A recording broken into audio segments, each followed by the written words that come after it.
नमस्कार साथियों, आप सभी का हमारे चैनल आयुर्वेदा इमॉर्टल्स में बहुत बहुत स्वागत है। मोटापा, स्थौल्य या ओबेसिटी, जी हाँ, आजकल हर व्यक्ति अपने शरीर की रचना के लिए अवेयर है, हो भी क्यों ना। क्योंकि यह हमारे देश की बहुत कॉमन प्रॉब्लम हो गई है। यदि वर्ल्ड वाइड देखा जाए तो अमेरिका और चाइना के बाद तीसरा नंबर हमारे देश का आता है, जिसमें ओबेसिटी की समस्या बनी हुई है। चलिए इसके विषय में चर्चा करते हैं।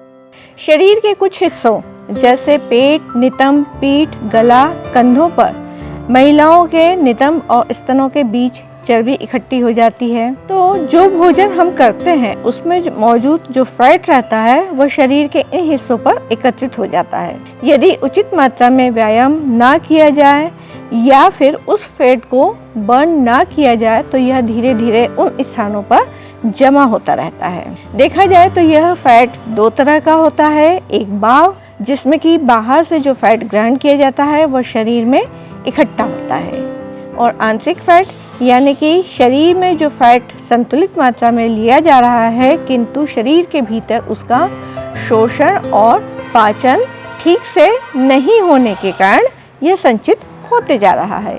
इसके लक्षण यदि देखें तो शरीर में फैट्स के कारण शरीर भारी, बेडौल, स्थूल हो जाता है, जिससे फेफड़े सुचारू रूप से काम नहीं कर पाते हैं। भारी शरीर के कारण व्यायाम करना भी मुश्किल होता है। स्त्रियों में मेंसेस पीरियड की गड़बड़ी हो जाती है, जिसके कारण कि कई रोग प्रभावित करते हैं।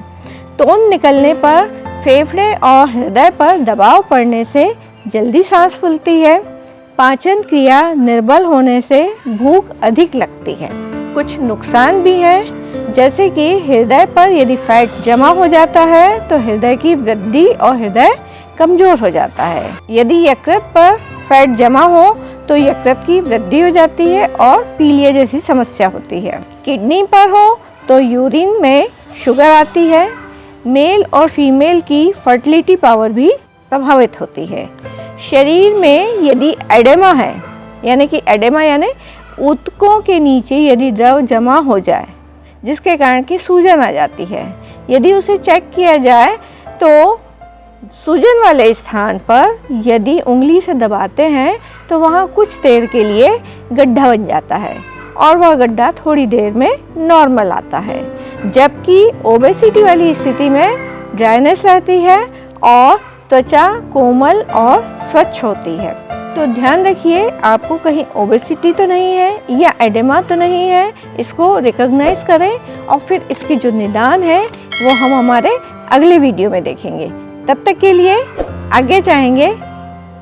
नमस्कार।